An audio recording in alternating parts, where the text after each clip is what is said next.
ආයිබෝවන් ඔබ සියලු දෙනාගෙන් අවසරයි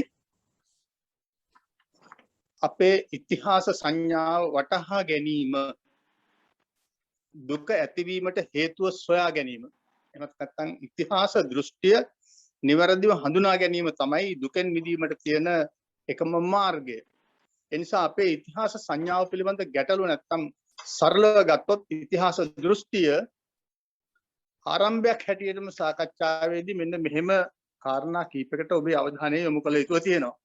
එකක් තමයි අපේ ඉතිහාස දෘෂ්ටිය හැදිලා තියෙන්නේ මහා වංශය පදනම් කරගෙන එය කිසියම් චේතනාවක් කියන්නේ බෞද්ධ ශාසනික ඉතිහාසය පිළිබඳව විස්තරාත්මක වර්ණනාවක් සමග ඉතිහාසය ඉදිරිපත් කිරීම සඳහා ලියන ලද්දක්. මෙන්න මේ ගතානුගතික අදව දක්වාම අපේ පවතින ඉතිහාසය අයින් කරලා අපේ රටේ ඉතිහාසයේ පූජනීය කරුණු ඒ කියන්නේ අටම ස්ථානයේ ඉදිකිරීම, 12ම ස්ථානයේ ඉදිකිරීම, සීගිරිය ඉදිකිරීම, ඒ වගේම රාජධානී ගොඩනැංවීම වැනි පූජනීය කරුණු වලට ස්වාධීන අදහස් ඇතුළත් කරලා අලුත් ඉතිහාසයක් ලිවීමේ අවශ්‍යතාවයක් අද වෙනකොට තියෙනවා. චේතනාවෙන් ලියාපු බෞද්ධ ඉතිහාසය අපේ ඉතිහාසයට පෙරලා ගැනීමෙන් විකෘතීන් ගණනාවක් සිද්ධ වෙනවා. එකක් තමයි පොළොන්නරුව අතහැරීමෙන් පස්සේ මේ ඉතිහාස සම්ප්‍රදාය එහෙමත් නැත්නම් අර චේතනාවෙන් ලියන ලද මහා විහාර සම්ප්‍රදාය සම්පූර්ණයෙන්ම ඇන හිටිනවා. ඒ නිසා අපේ සම්පූර්ණයෙන්ම ඉතිහාස කථාන්තරය මීට පදනම්ව පොළොන්නරුව අතහැරුණයින් පස්සේ අපේ රටේ ශාසනික සම්ප්‍රදාය නවතිනවා. ගණින්නාංශලා නිර්මාණය වෙනවා. ඒ නිසා ඒ ආගමික උරුමය පමණක් රැක ගැනීම සඳහා තිබුණ සම්ප්‍රදායික ඉතිහාස නැවතීමත් එක්ක පොළොන්නරුව බිඳ වැටීමත් එක්ක අපේ සම්පූර්ණම සભ્યත්වගත මනස ඉතිහාසගත මනස අපෙන් වියෝ වෙනවා. මෙන්න මේ වියෝ වීමත් එක්ක අපි විශාල බරපතල සભ્યත්වයේ අතහැරුණු විඥානයේ අතහැරුණු ඉතිහාසයේ අතහැරුණු જાතියක් බවට පරිවර්තනය වෙනවා. ඒ සම්බන්ධයෙන් හොඳ උදාහරණයක් මට කියන්න පුළුවන් 1830 ගණන් වල අපේ රටේ ඉංග්‍රීසීන් ඇවිදිලා යටත් කරගෙන නිර්මාණය කරගත්ත ඔවුන්ගේ පරිපාලන තන්ත්‍රයට ආපු විවිධ ආකාරයක උගතුන් සහ වෙනත් අය මේකට පැමිණිච්ච අයගෙන් කිසියම් පිරිසක් 1830 ගණන් වල යනවා දඩේමි. ඒ යන්නේ පොළොන්නරුවට. පොළොන්නරුව එතකොට සම්පූර්ණයෙන්ම වනගත වෙලා තිබුණේ. ඒ වනගත වෙලා තිබුණු කාල සීමාව තුල දීර්ඝ කාලයක් අවුරුදු 700ක් දකින්නවා ඔවුන් වනාන්තරයේ ඇතුලේ නටබුන් වෙලා ගිය විශාල ඉදිකිරීම් ප්‍රමාණයක්. එනිසා ඔවුන් ඇවිල්ලා රෑ මත්පැන් පානය කරමින් සාකච්ඡාවක යෙදෙනවා මේ වර්තමානයේ මේ දැන් ලංකාවේ ඉන්න මිනිස්සු නෙමෙයි මේ රටේ කලින් ඉඳලා තියෙන්නේ කොහේ හරි ඉඳලා ආපු කට්ටියක් මේ ඒ පැරණි මේ රටේ හිටපු මිනිස්සු මිය ගිහිල්ලා. මෙන්න මේ කතාවත් එක්ක අපේ අර ඉංග්‍රීසීන් අපට අධ්‍යාපනය දෙන්න ආපු අලුත් අධ්‍යාපන ක්‍රමයක් හදපු පිරිස ඇතුල් කරගන්නවා මේ සම්ප්‍රදායික ඉතිහාස කතාන්තර ටික. එදා හම්බන්තොට හිටපු දිසාපතිවරයා ඊටාම හොඳින් පැහැදිලි කර දෙනවා මේ පිට ඉඳලා කොහෙවත් ඉඳලා ආපු જાතියක් නෙමෙයි මේ ඉන්නේ අර දීර්ඝ සබ්බත්වයක හිටපු ජන කණ්ඩායමක් විතන් වෙලා එළියට ගිහිල්ලා ඒ අය සම්පූර්ණයෙන්ම විනාශමුඛය කරා ගිහිල්ලා මේ ඉන්න නිකන් ආතක් පාතක් නැති බැලූ බැල්මට පේන මිනිස්සු මේ පුරාණේ මේ සભ્યත්වයේ හදපු මිනිස්සුමයි ඔවුන් ලියපු පොතක් තියෙනවා මහා වංශය කියලා. මම මේක ඉංග්‍රීසියට පරිවර්තනය කරලා තියෙනවා. ඒ අනුව පැහැදිලි මේගොල්ලොම තමයි මේ ඉන්නේ. මෙන්න මේ විදිහේ නස්පැත්තියක් මේගොල්ලන්ට සිද්ධ වෙලා තියෙන කතාන්දරය ඔහු ඉදිරිපත් කරනවා. ඒ නිසා ඒ ඉතිහාස සම්ප්‍රදාය දැක්කහම අර මාරි මියුසියස් සිංගින්සා කොඩ්රින්ටන් වගේ අය කල්පනා කරනවා මේ සભ્યත්වයේ අර මහාවංශය කියවගත්තයින් පස්සේ කල්පනා කරනවා මොවුන් මේ ඉන්දියාවෙන් මෙහාට සංක්‍රමණය වෙච්ච ඉන්දියාවෙන් සભ્યත්වයේ අරගෙන ආපු බුදුදහම අරන් ආපු විජයගේ එක ආපු 700ක් මිනිසුන් එක්ක සભ્યත්වයේ කරා ගිය රටක් ඊට කලින් මේකේ යක්කු තමයි හිටිය කියන නිගමනයකට වුන් බහිනවා. ඒ අනුව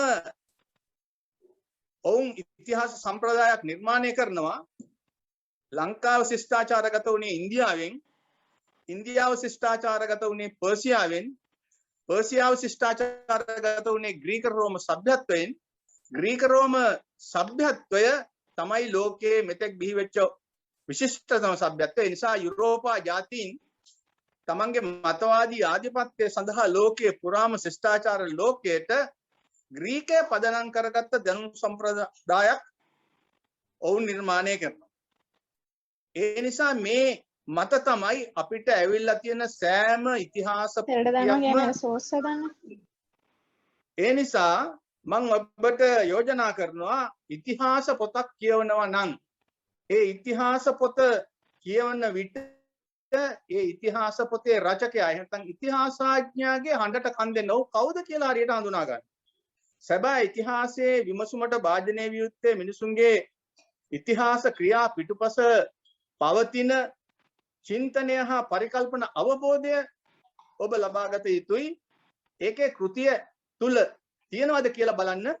ඔහු ලියලා තියෙන්නේ මොන වගේ අරමුණක් සඳහාද කියන එක කල්පනා කරලා බලන්න. ඊළඟම ඔබට මම යෝජනා කරනවා ඉතිහාසඥගේ කාර්යය ඉතිහාසයට පෙන් කිරීමවත් අතීතයේ මිදීමක් නෙමෙයි වර්තමානයේ තේරුම් ගැනීමට යතුරු හැටියට ඉතිහාසය ප්‍රයෝජනයටගෙන ඉතිහාසයේ තේරුම් ගන්න කියන්නේ.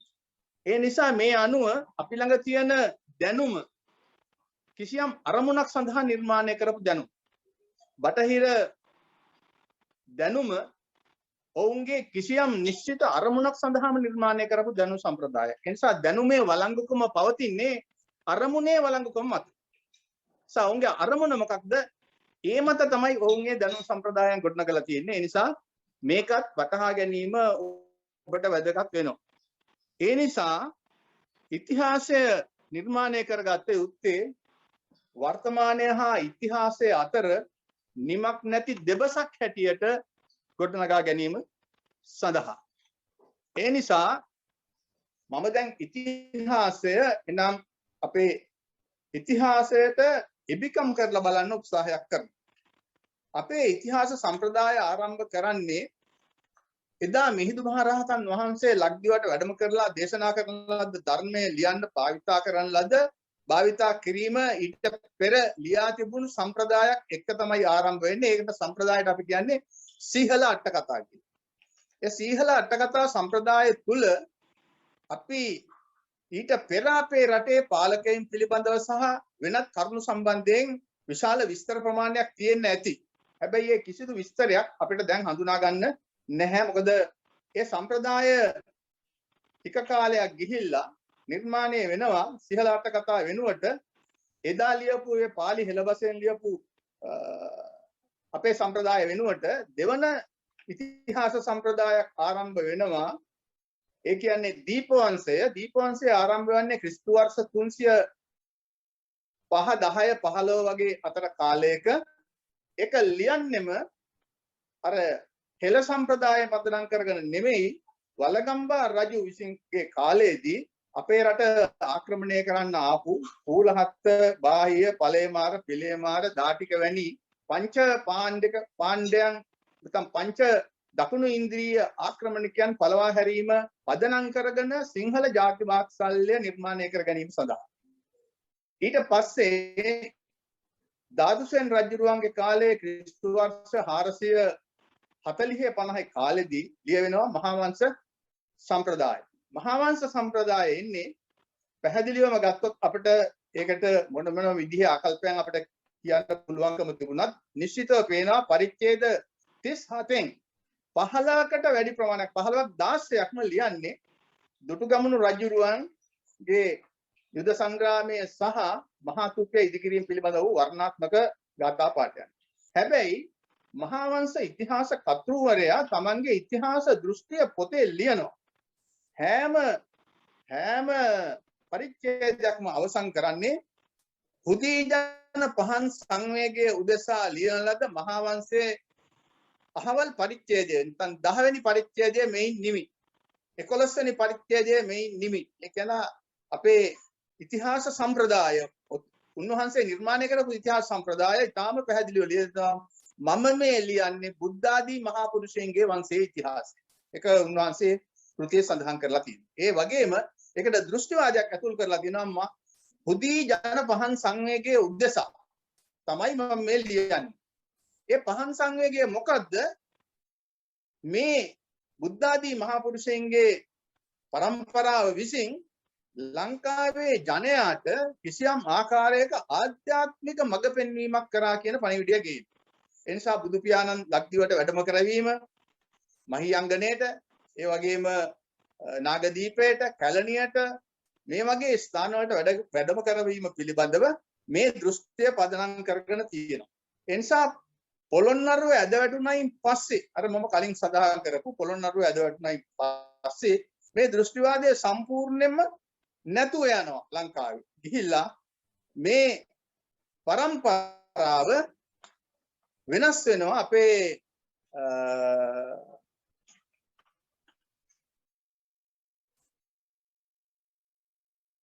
රාජ પરම්පරාවක් ගණනාවකට පස්සේ නායකකර් රාජවංශික પરම්පරාවක් අපේ ලක්දිව බිහි වෙනවා.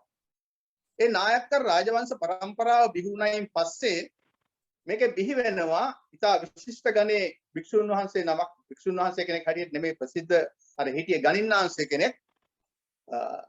අසරණ සරණංකර හාමුදුරුවෝ. සරණංකර හාමුදුරුවෝ රජුගේ උදව් ලැබ ඉතා අමාරුවෙන් ලන්දේසින්ගේ සහයෝගය අරගෙන ආපහු ලංකාවට ගෙන එනවා 1753 දී. මෙන්න මේ අපි අද හඳුන්වන සියම් නිකායික සම්ප්‍රදාය.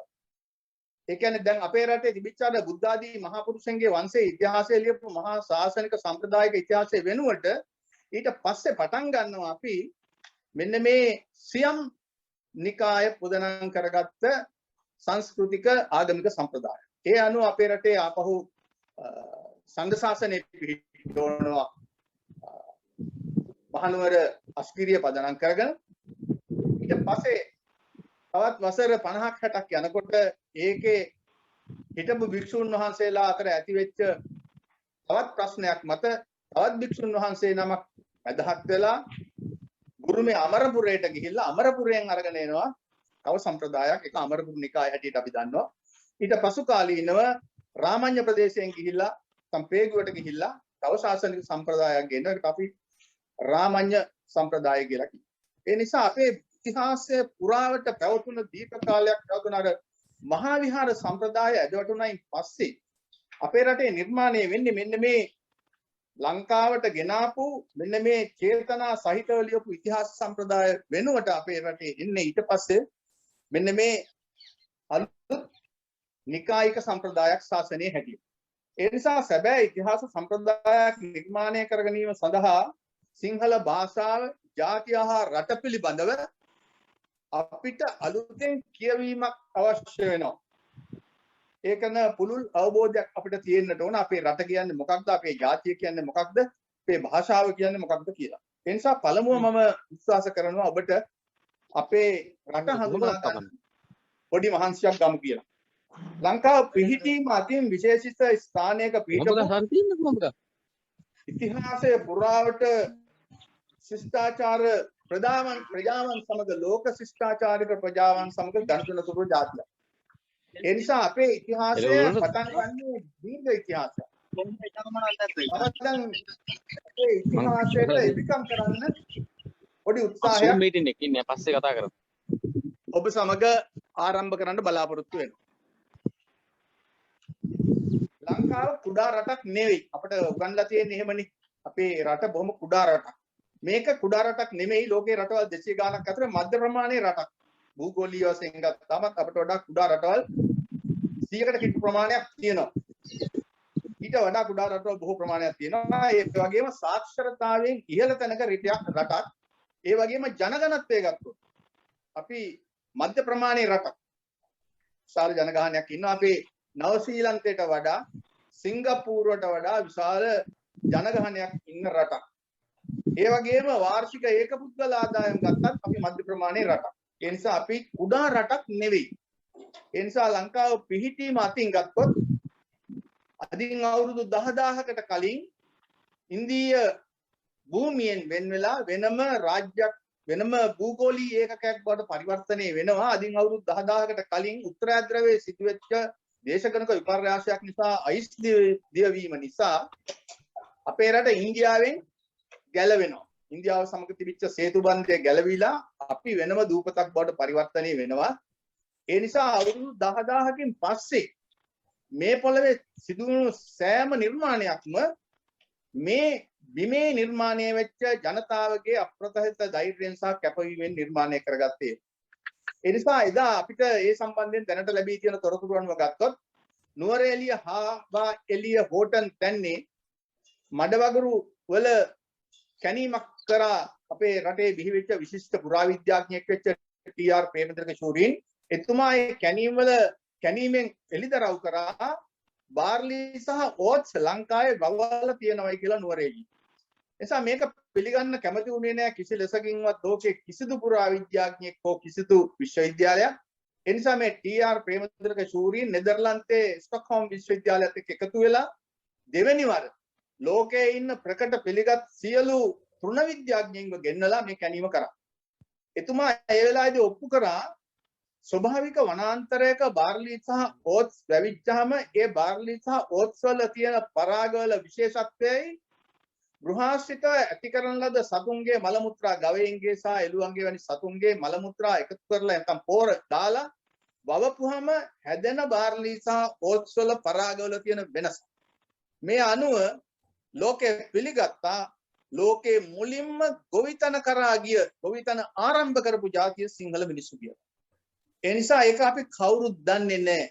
ඒ තරම් විශිෂ්ට ජාතියක් ඒ තරම් විශිෂ්ට රටක් කියන්නේ අපි කවුරුත් දන්නේ නැහැ. ඒ ජනතාව ඊට අවුරුදු 5000කට පස්සේ තව සලකුණක් ඉතුරු කරනවා මේ බලංගොඩ උඩුපියංගල ඒ කැණීම කරේ ඊට කලින් පුරාවිද්‍යාඥයින් කරලා තිබුණා. අවසාන වශයෙන් ඊතර කැණීමක් කරා අපේ විශිෂ්ට පුරාවිද්‍යාඥයෙක් වෙන රාජ් සෝමදේවයන්. ඒ පුරාවිද්‍යා කැණීම බලන්න මම රාජ් සෝමදේවයන් එම ස්ථානයේම උඩුපියංගල තාම දුෂ්කර කඳු ප්‍රදේශයක තමයි කැණීම දුන්නේ. මම ගියා ඒක බලන්න. ඒ වගේම එතුමා ඊළඟ පරිශ්‍රණය කරා මේ ජනතාව ඊට පස්සේ කොහාටද ගියේ කියලා. ඒ අනුව අර ඇඹිලිපිටිය ඉස්කෝලේ ඇඹිලිපිටිය රංචමඩල ඉස්කෝලේ ක්‍රීඩාංගණයේ සකස් කිරීම සඳහා යන්ත්‍ර සූත්‍ර යොදලා පොළොව සමතලා කරනකොට මතුවුණා විශේෂිත පොළවේ තත්ත්වයක්. එතන හිටියා ඒ පොළව දූෂණ කරනවා බලන්න ඇවිදින්න ගමේ ළමයෙක්. ඔහු කැලණිය විශ්වවිද්‍යාලයේ ශිෂ්‍යෙක්. ඔහු ඒ රියදුරාට කිව්වා මේක පොඩ්ඩක් නවත්තන්න හෙට උදේ වෙනකම් මම දැන් කොළඹ ගිහිල්ලා මේක පෙන්වන්න පුරාවිද්‍යා මහත්තයෙක් එක්කන් එනවා. ඒ නිසා ඒකට එක්කගෙන ගියේ අපේ රාජ් සෝමදේවයන්. ඒ නිසා එතුමා දැක්කා එතන එකතන මිනි වලවල් 6ක් සොහොන් බිම් 6ක් එකතන තියෙනවා. ඒ සොහොන් බිම් 6ෙම තැම්පත් කරලා තිබුණා මිනිස් අවශේෂයන් කියන්නේ අපි ගත්තොත් එහෙම භස්මාවශේෂ ඇට කැබලි සහිත භස්මාවශේෂ ඊට අමතරව වුන් පාවිච්චි කරපු අවි ආයුධ සහ වෙනත් විශේෂ උපකරණ ඒ අතර තිබුණා ගල් පොරවක් සහ යකඩ පොරවක්. ඒ නිසා යකඩ පොරවක් සහ ගල් පොරව සොයා ගැනීමෙන් ඉතාම හොඳින් පැහැදිලි වුණා ගල් පොරව අතහැරලා මුලින්ම මානව වර්ගයා ගල් පොරව තමයි හදාගත්තේ. ගල් පොරව අතහැරලා යකඩ පොරව හදාගත්තේ. නැත්නම් යකඩ සොයාගත්ත පළමු ජාතිය අපි කියන එක ලෝකයට ඔප්පු කරා. එනිසා යකඩ නිර්මාණය කරන්න ඔවුන් භාවිතා කරපු තාක්ෂණය වගේ දේවල් පසු කාලීනව සොයාගත්තා. අර කිංචි ගුණේ කඳු මුදුනේ තිබිච්ච සුලන් රටාව පාවිච්චි කරලා හොයාගත්තයි කියලා අර බලංගොඩ ජලයට යට වෙන වෙලාවේදී වැව හදනකොට ඒක ඇතුලේ කරපු කැණීමේදී ඒ කෝව සොයාගත්තා. ඒ අනුව ලෝක පුරාවිද්‍යාඥයෝ පිළිගන්නවා අද වෙනකොට ලංකාවේ තමයි පළමු වානේ නිෂ්පාදකයා සහ යකඩ නිෂ්පාදකයා ලංකාවේ මිනිස්සුයි කියන්නේ. ආන්නේ ජන වර්ගය ක්‍රිස්තු වර්ෂයෙන් අපි ගත්තොත් ක්‍රිස්තු පූර්ව 1350 1953 හැටියට තමයි කාල නිර්ණය ලැබුණේ. කාල නිර්ණය කරපුවහම පුරාවිද්‍යා ක්‍රමෝපාය යටතේ ඒ අනුව අදින් අවුරුදු 3360කට 70කට කලින් මේ පොළවේ ඒ බිහිවෙච්ච ඇඹිලිපිටියේ සමග සමාන්තරව ලංකාවේ එවැනි ජන ප්‍රජාවක් බිහි වුණයි කියන තොරතුරු විශාල වශයෙන් තියෙනවා. ඊට පසුව ගත්තොත් අපි මේ ජන ප්‍රජාව ක්‍රමානුකූල විකාශනය වෙලා අපිට හම්බෙනවා එවැනිම නැගිටීමක් මේ ජනතාව තුළ ඉබ්බන් කටුව මෙගලිතික සුසාන භූමියවල. ඒක කැණීම් වාර්තාව අනුව ක්‍රිස්තු පූර්ව 2900 අතර කාලයේ තමයි මේ ජන ප්‍රජාව දඹුල්ලේ ඉබ්බන් කටුවේ මෙගලිතික සුසාන භූමිය නිර්මාණය කරා. ආන්නේ මෙගලිතික සුසාන භූමිය වල තිබිලා හමු වුණා කාලීනියන් මැණික් අර්ධ මැණික්. ඒවා ලංකාවේ තිබුණේ නැහැ. ඒවා තිබුණේ හරප්පාවේ. කාලීනියන් මැණික් සහ හරප්පාවේ කාන්තාවන් පැලඳි ගෙලබැඳි මාල. ඒ නිසා හරප්පා මාල සහ හරප්පාවේ මැණික් වර්ග අපේ දඹුල්ලේ ඉබ්බන් කටුව තිබීමෙන් පැහැදිලිව අපට හමු වෙනවා. හරප්පාව සමග අපි කුමන හෝ ආකාරයක සමීප මිත්‍රතාවයක් ගනුදෙනුවක් කරලා තියෙනවා වෙළඳාම. එක්කෝ හරප්පාවේ අය මෙහෙ ඇවිල්ලා තිනවා වෙළඳාමට. එහෙම නැත්නම් අපි හරප්පාවට වෙළඳාම සඳහා ගිහිල්ලා තිනවා. කෙසේ හෝ හරප්පා වැසියන් සමග ගනුදෙනු කරන්න තරම් භාෂාමය හා වෙනත් සංස්කෘතික වශයෙන් දියුණුවකට ලක්වෙච්ච ජන ප්‍රජාවක් ක්‍රිස්තු පූර්ව අපි ගත්තොත් ක්‍රිස්තු පූර්ව අවුරුදු 900 විතර කාලේ.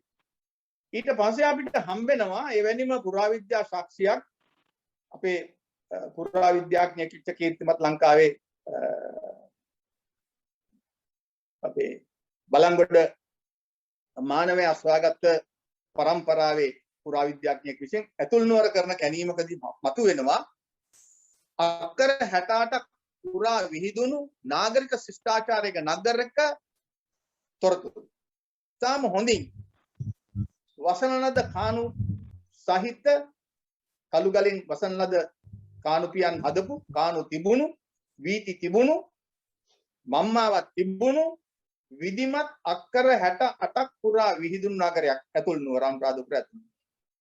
ඒ නිසා තහවුරුවක් ලබනවා අපි බුදු පියාණන් බුද්ධෝත්පාද කාලයේ අපි ඇතුල් නුවරට ගෙවදුනා විතරක් නෙවෙයි අයන්න නොයන්න රයන්න දයන්න කියන වළංකටුවක් හමු වීමෙන් තහවුරුවක් ලබනවා පුරාවිද්‍යාත්මකව අපි ලිඛිත භාෂාවක් ඒ වෙන විට දැනගෙන හිටියයි කියන. ඒ නිසා අර ඉබ්බන් කටුවේ ඉඳලා ඇතුල් නුවර දක්වා ආපු කාලයේදී විශාල වෙනස්කමක් මේ භූමිය වුන් කරලා තියෙනවා. විශේෂයෙන්ම අපේ සම්ප්‍රදාය එළ සම්ප්‍රදාය මානව සංහතිය නිර්මාණය වෙච්ච සම්ප්‍රදාය වැව නිර්මාණය කරලා තියෙනවා මෙන්න මේ වකවාන. ඒ වැව් පද්ධතිය පසු කාලීන සංවර්ධනය වෙලා ක්‍රිස්තු පූර්ව 504 දී වවුනි කුලම් වැව් නිර්මාණය කරලා තියෙනවා කළුගලින් සාදන ලද බිසෝ කොටු සහිත. කළුගල් උපමට්ටම් කරලා කපලා එක පිට එක තියලා බිසෝ කොටුව හදන්න පුළුවන් උනේ අපි ඊට කලින් වානේ හා යකඩ සොයාගත්ත නිසා. ඒ වානේ හා යකඩ සොයාගත් જાතිය ඒවා පාවිච්චි කරලා මේ පොළව වදා දිගා කරලා මහා ශිෂ්ටාචාරික ප්‍රජාවක් නිර්මාණය කරන්න වෙහෙසිලා තියෙනවා.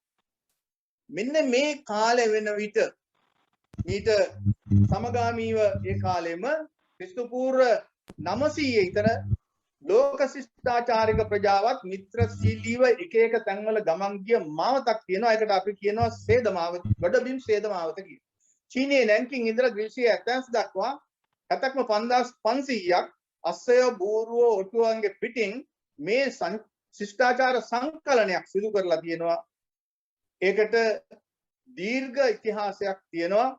ඒ අනුව ඒ ප්‍රධාන මාර්ගයේ තිබුණා ප්‍රධාන මන්සන්දියක් කිසි මන්සන්දිය කියලා ඔය වර්තමාන ඇෆ්ගනිස්තානයේ උඩින් ආන්නේ කිසි මන්සන්දියෙන් පල්ලෙහාට ආපු පාර තක්ෂිලාවේදී දෙකට බෙදිලා එකක් උද්දේනී හරහා බරුකච්චා වරාය දක්වා අනිත් එක අර සොරස් මහා ජනපදයන් හරහා ගිහිල්ලා ගංගානන් නදී ඉහත්තාවේ තාම්‍රලිප්ත වරායෙන් මූදර වැටෙනවා.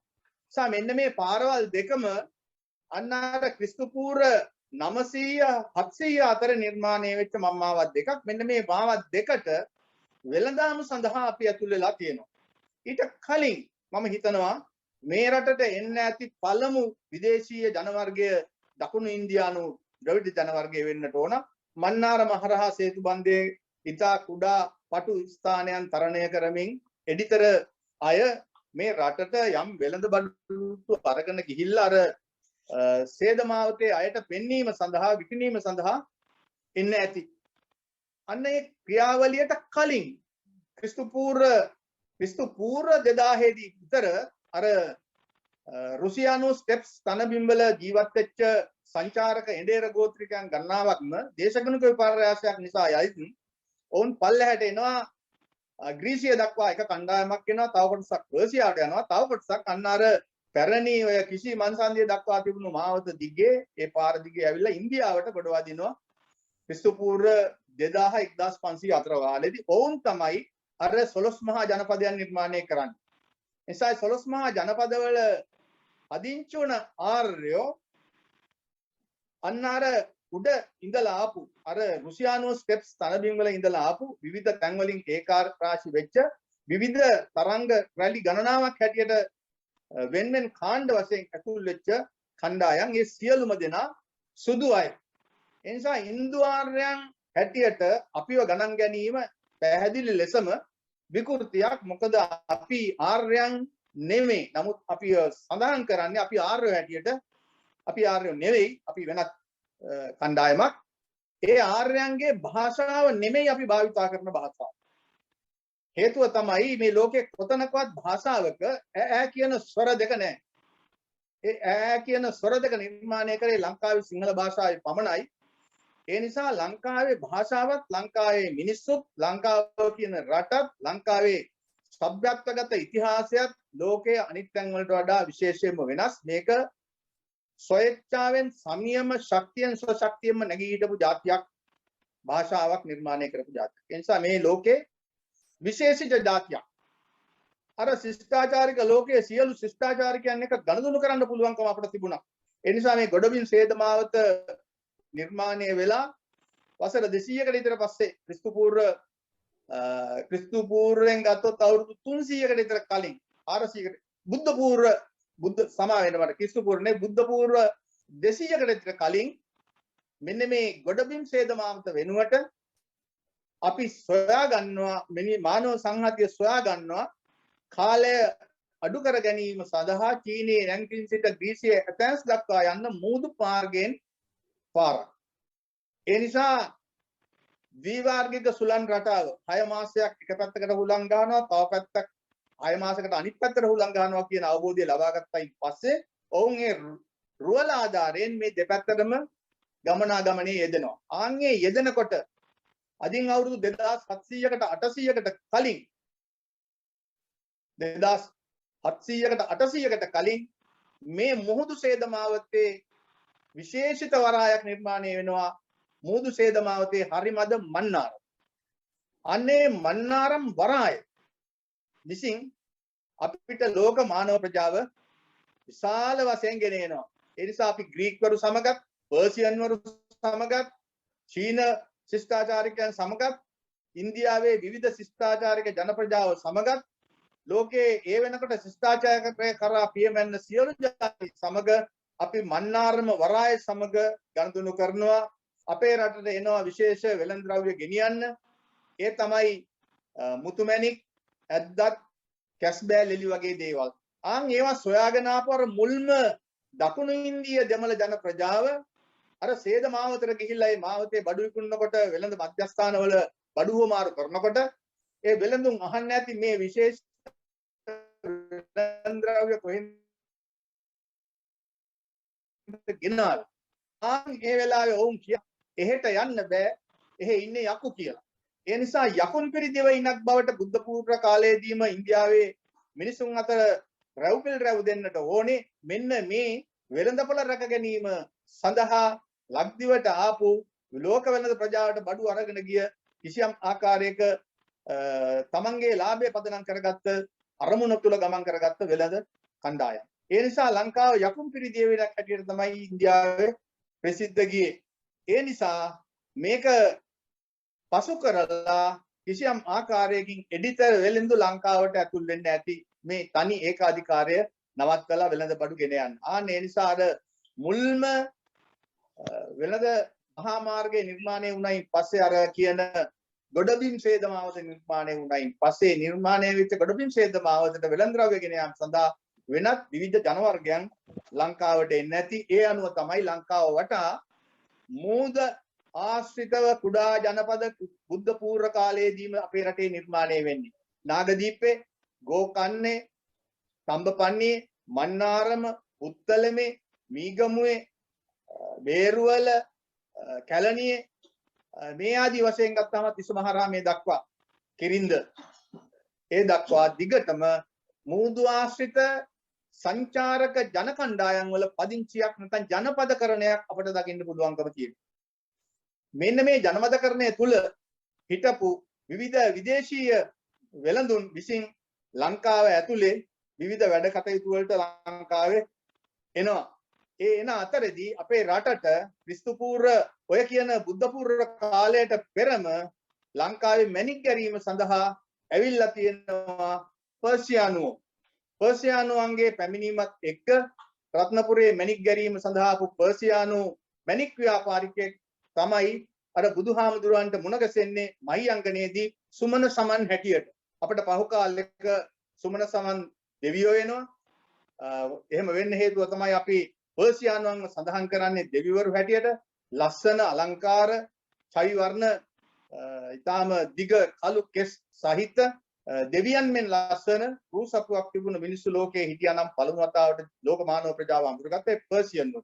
ඒ නිසා පර්සියන්වරු දෙවියන් බවට පරිවර්තනය වෙනවා. ඒ නිසා මෙන්න මේ පර්සියානු, ග්‍රීකයෝ සහ ඉන්දියානු මෙන්න මේ නූතන ශිෂ්ටාචාර ඉතිහාසයේ මුලින්ම ඉතිහාසයේ රංගපතේට ආපු ජාතීන් තුනක්.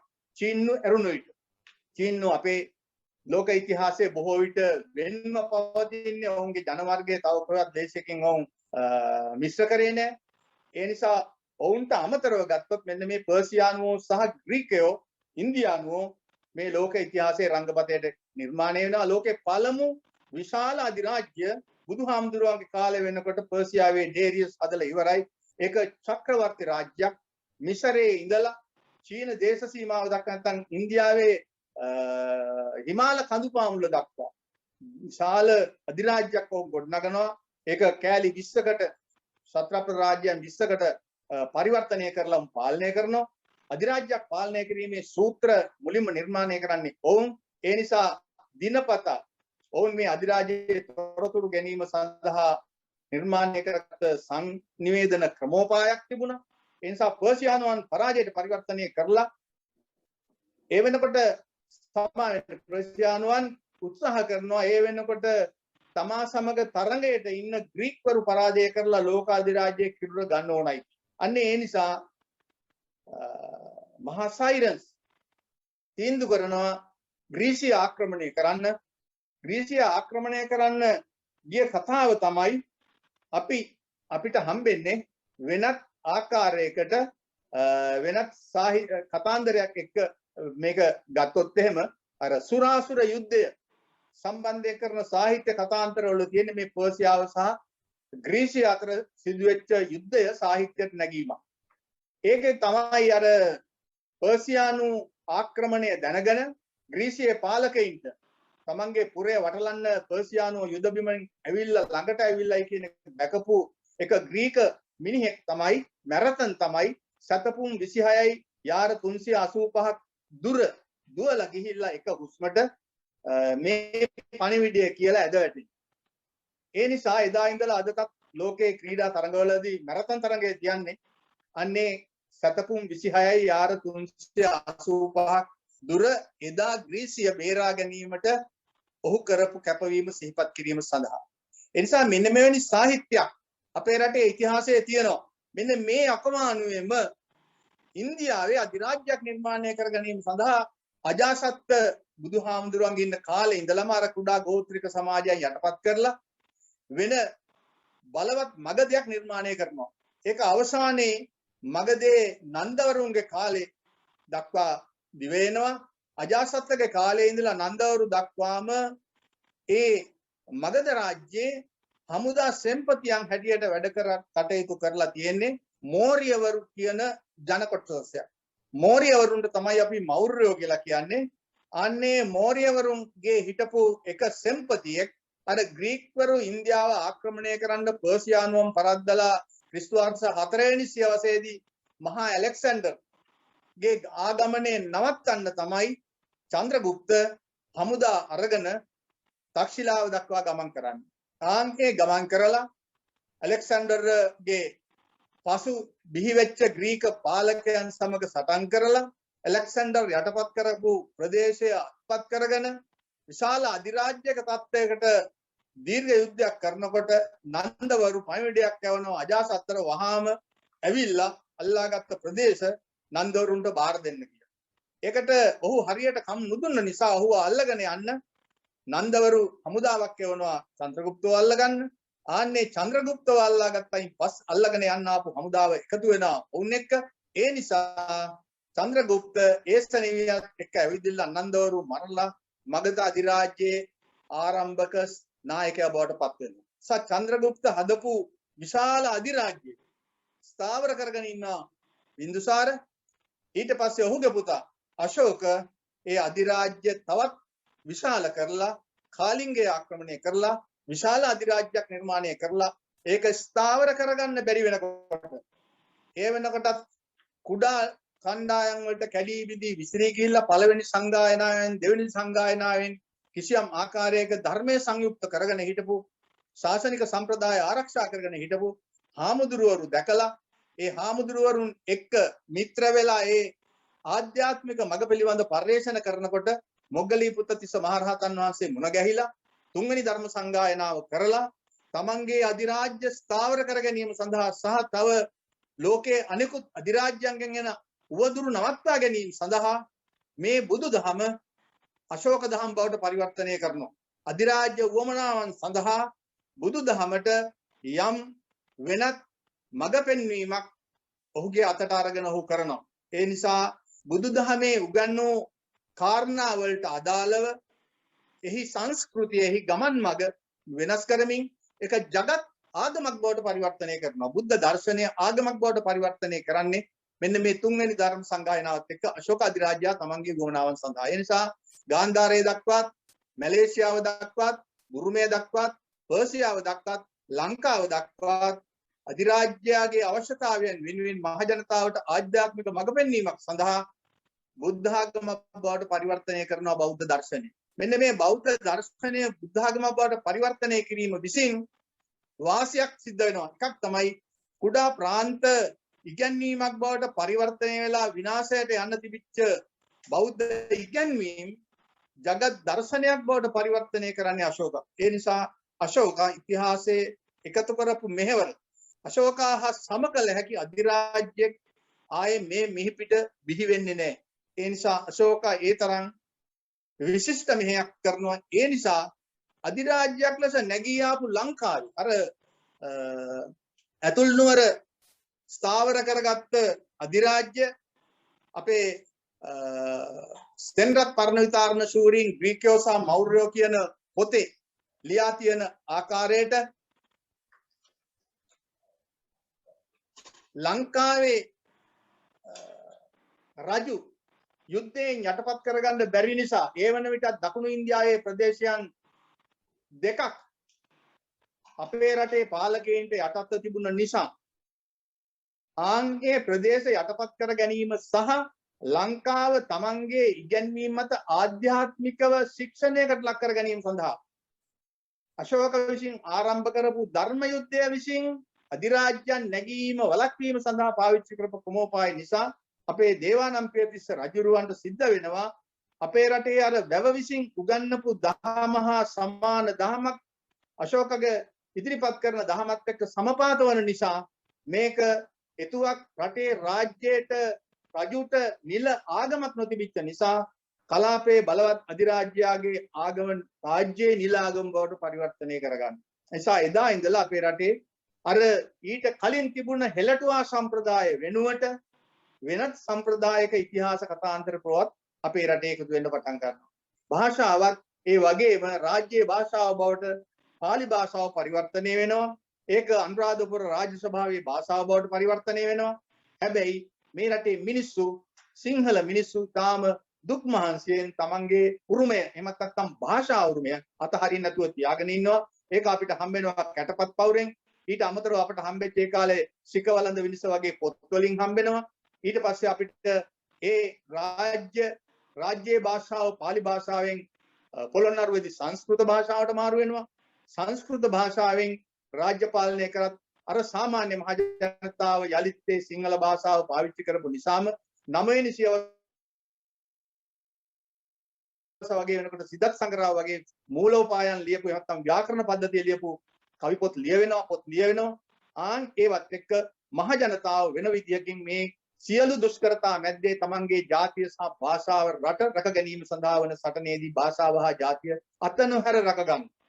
ඕනෑම භාෂාවක් ජාතියක් හංගවන්නේ නැති වුණත් ජාතියක අනන්‍යතාවයේ භාෂාවයි. ඕනෑම ජාතියක භාෂාවක් ජාතියක් හැඟෙන්නේ නැති වුණාට ඕනෑම ජාතියක අනන්‍යතාවයේ භාෂාව. සිංහල ජාතියේ අනන්‍යතාව භාෂාව සිංහල භාෂාව මරණදාට සිංහල ජාතිය කියලා නැහැ. සිංහල ජාතිය කියලා ජාතියක් ඉතුරු වෙන්නේ නැහැ.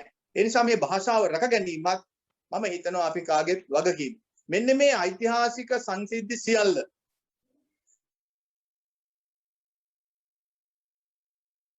හම්බෙලා තියෙන අපි භාවිතා කරන සම්ප්‍රදායික ඉතිහාසයට වඩා වෙනත් ඉතිහාසයක් පිළිබඳ තොරතුරු තියෙනවා. ඒ නිසා මේ තොරතුරු අපිට හොයාගන්න බැරුව ගියාම අපි යනවා ඒක තමයි රාමායනයේ පදනම් කරගත්ත අපේ ඉන්දියාවේ තිබිච්ච රාමායනය මේ මහා භාරත කෘතියේ තිබිච්ච අතුරු කතාවක් වෙච්ච රාමායනයේ පදනම් කරගත්ත රාවණ රජෙක් පිළිබඳ ඉතිහාසයක් අපි හොයන්න උත්සාහ කරනවා. ඒ නිසා අපේ රටේ තියෙන ගොඩ ගැහිලා තියෙන මේ රාවණ ප්‍රබන්ධය ඒක ප්‍රබන්ධයක් ඒක රාමායනයේ නිර්මාණය කරපු ප්‍රබන්ධයක් සාහිත්‍යයක්. ඒ නිසා අපේ රටේ ඒ සාහිත්‍යයට දැන් ආපහු අර පොළොන්නරුව බිඳවට නැගින් පස්සේ අපේ රටේ මිනිස්සු පණ දෙන්න උත්සාහ කරනවා.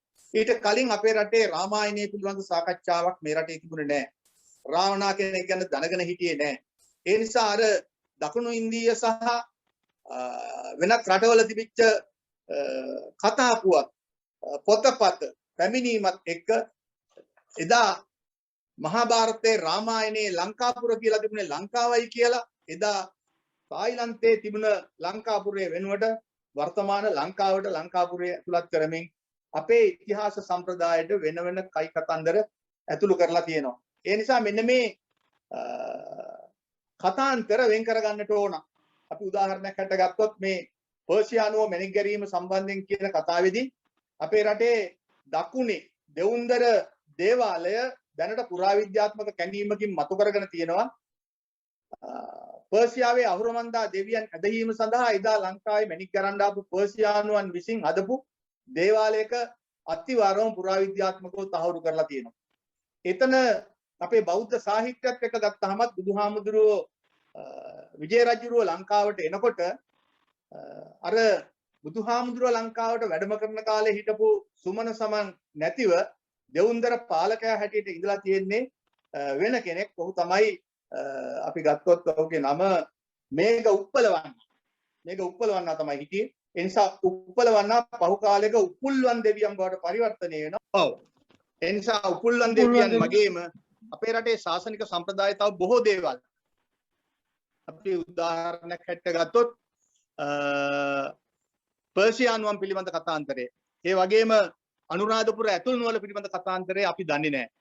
ඇතුල් නුවර නිර්මාණය වෙන්න පළබාපු ඓතිහාසික ද්‍රව්‍යමය කාරණා එතනම් භෞතිකමය හේතුන් තමයි අර වෙළඳාම දියුණු වීමත් සමග මන්නාරමට බඩු අරගෙන යන්න, ගෝකන්නට බඩු අරගෙන යන්න වෙළඳුන් ඇවිදින්න සතර දිග් භාගයකින් විවිධ රටවල මිනිස් වෙළඳු ඇවිදිලා බඩු පොදි ලැබුවේ අනුරාධපුර ඇතුල් නුවර.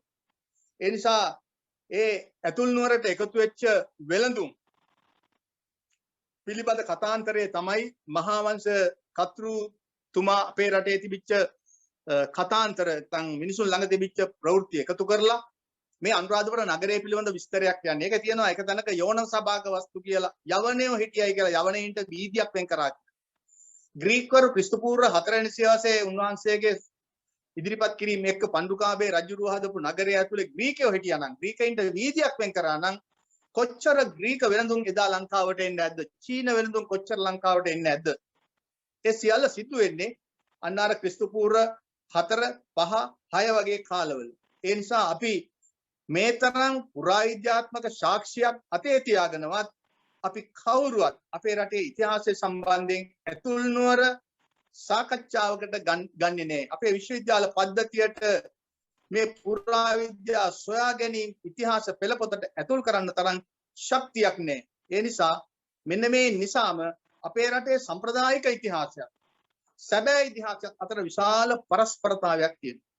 ඒ නිසා මෙන්න මේ සම්ප්‍රදායික ඉතිහාසයේ වෙනුවට අලුත් ඉතිහාසයක් නිර්මාණය කරගන්න අපට පුළුවන්කම තියෙනවා නම් ඒ ඉතිහාසය අපට අලුතෙන් ලියන්න පුළුවන්කම තියෙනවා නම් අද අපි මේ පෙළෙන දුකෙන් මිදීමේ මඟ සොයා ගන්න ශිෂ්ටාචාරයේ දෙසට යන්න ඉතාම පහසුවෙන් පුළුවන්. මේ දුක ඇති වුණේ අපට මේ අපේ දෙවෙනි දේශනයේදී අපි පැහැදිලි කරපු දුක නැත්නම් ආර්ථික අර්බුදය වර්තමානයේ ලැබුණ වර්තමානයේ දැනට තියෙන ආර්ථික අර්බුදයෙන් මිදීම සඳහා මඟ මොකක්ද කියනවා නම් මෙන්න මේ ඉතිහාස සම්ප්‍රදාය නිවැරදිව හඳුනාගෙන ඒක තුලින් අපේ අර්බුදයන් වලට උත්තර සොයන්න අපි සමත් වෙන්නට ඕන. ඒ නිසා අපි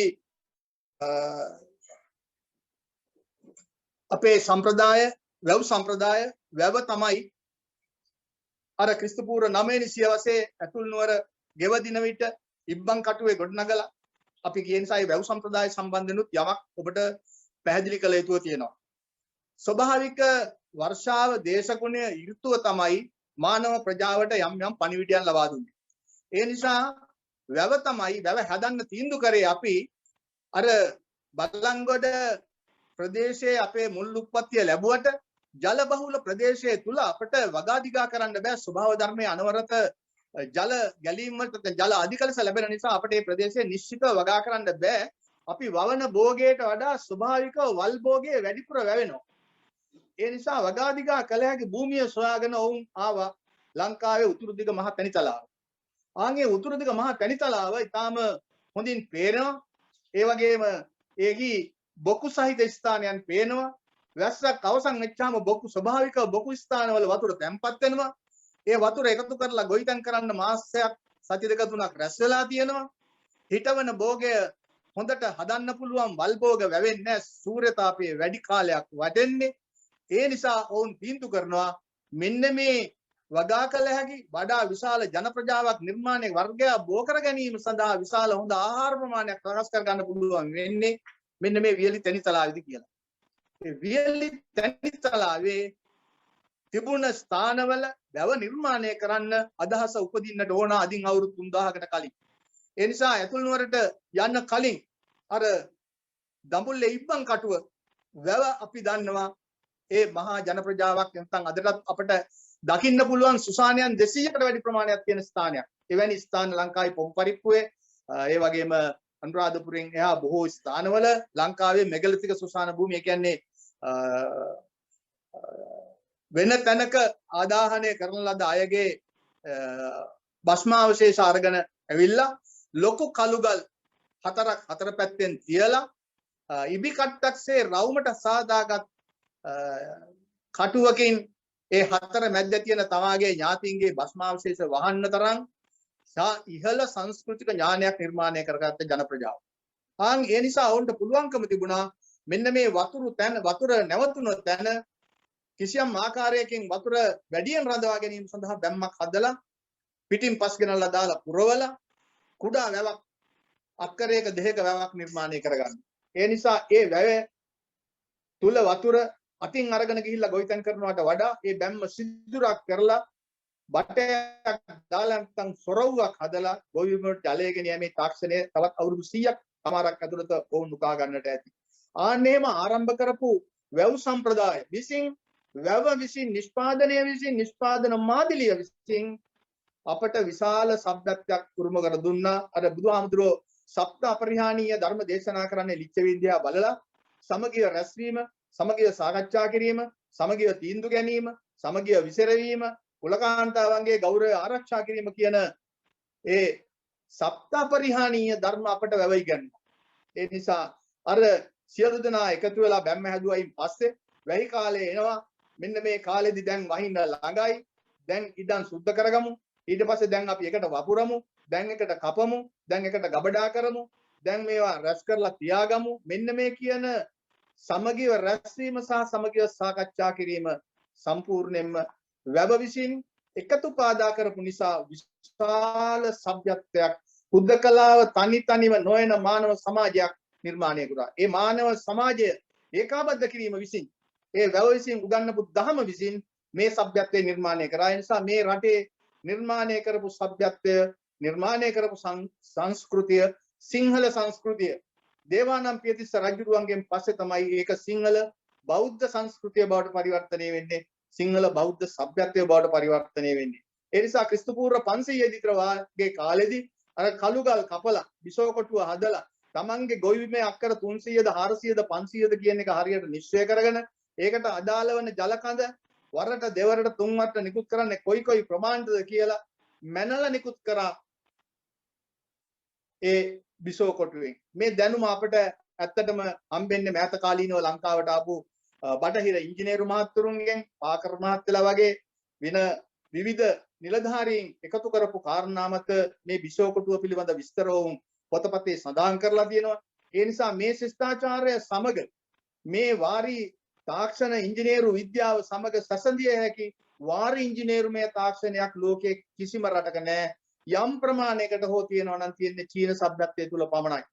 ඒ නිසා සමාජයට මේ ඥානය අපට එන්න වෙන්නේ නැත්තේ ඉතා කුඩා ප්‍රදේශයක සේවා සපයන්නට පුළුවන් ඉඩකඩ තිබිච්ච නිසා ඒ සේවා සැපයුම් කිරීමට සේවා ලාභීන්ට මේ ජලය ගෙනියන්න තියෙන ප්‍රමාණය අඩු නිසා ඒ නිසා අපිට හොඳ එල්ලංගා පද්ධතියක් හදන්න පුළුවන්කම තියෙන්නේ නැති.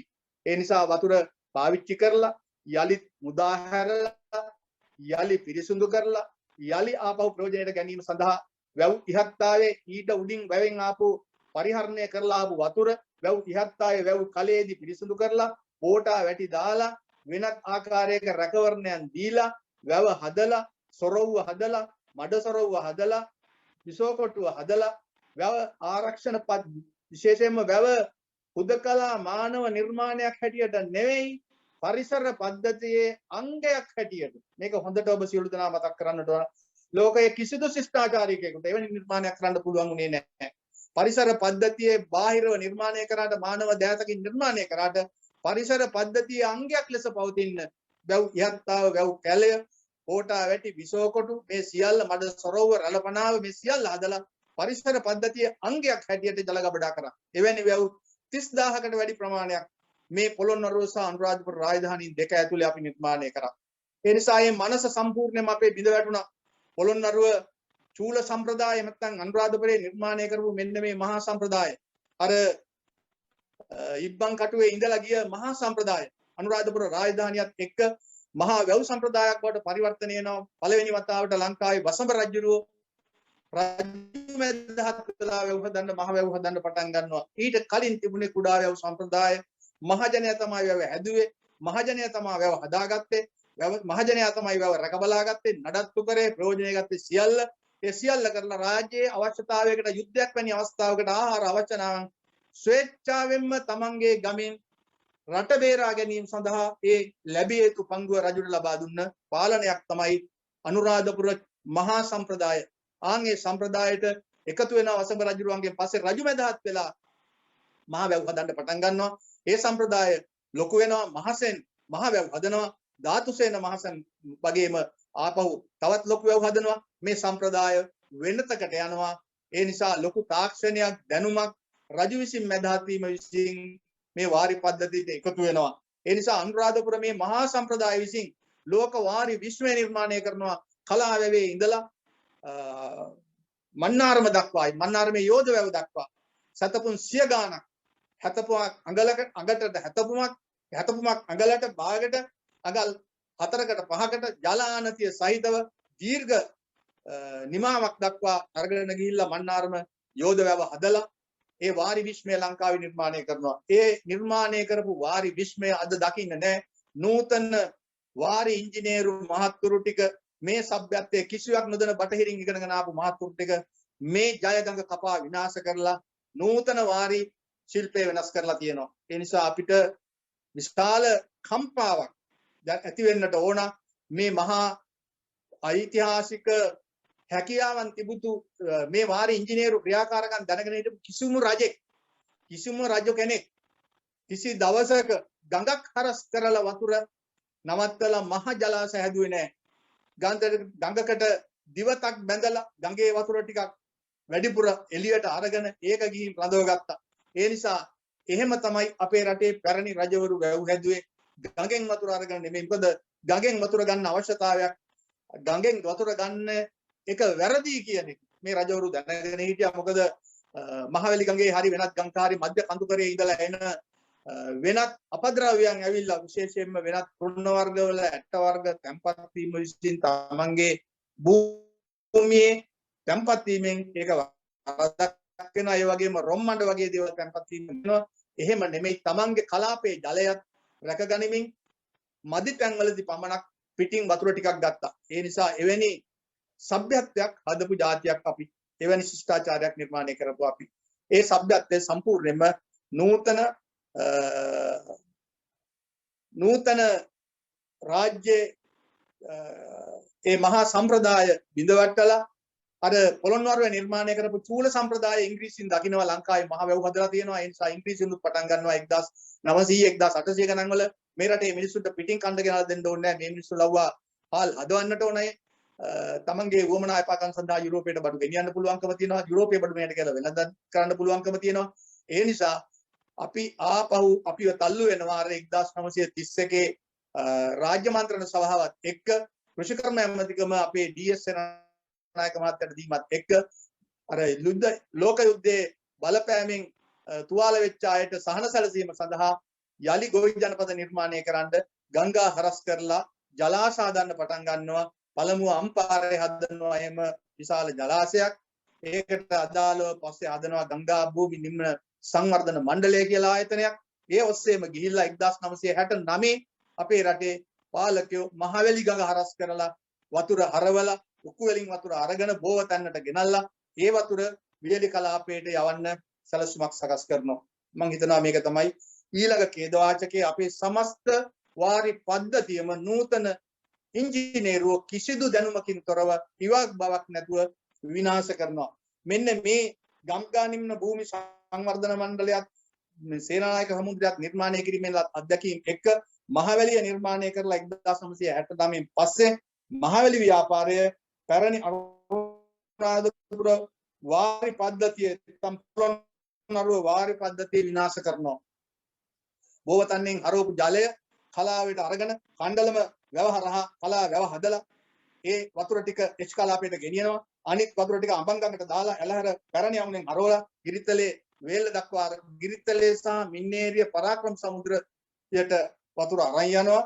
අනිත් කොටස යාන් වලට කණ්ඩලම හරහා උරුළු වැව යාන් වලට දක්වා වතුර අරන් යනවා. ඒ නිසා සමස්ත වියලි කලාපයටම මහවැලිය වතුර දෙනවා. ඒ නිසා අද වෙනකොට ඊට වඩා බරපතල වැරදි ජලාශයක් නිර්මාණය කරා අපේ මෑත කාලීනව අවසාන වශයෙන් නිර්මාණය කරපු අපේ ජලාශය අඹන් හරස් කරලා මොරගහ කන්ද ජලාශය මොරගහ කන්ද ජලාශයේ වතුර ඒක වැරදි නිගමනයක්.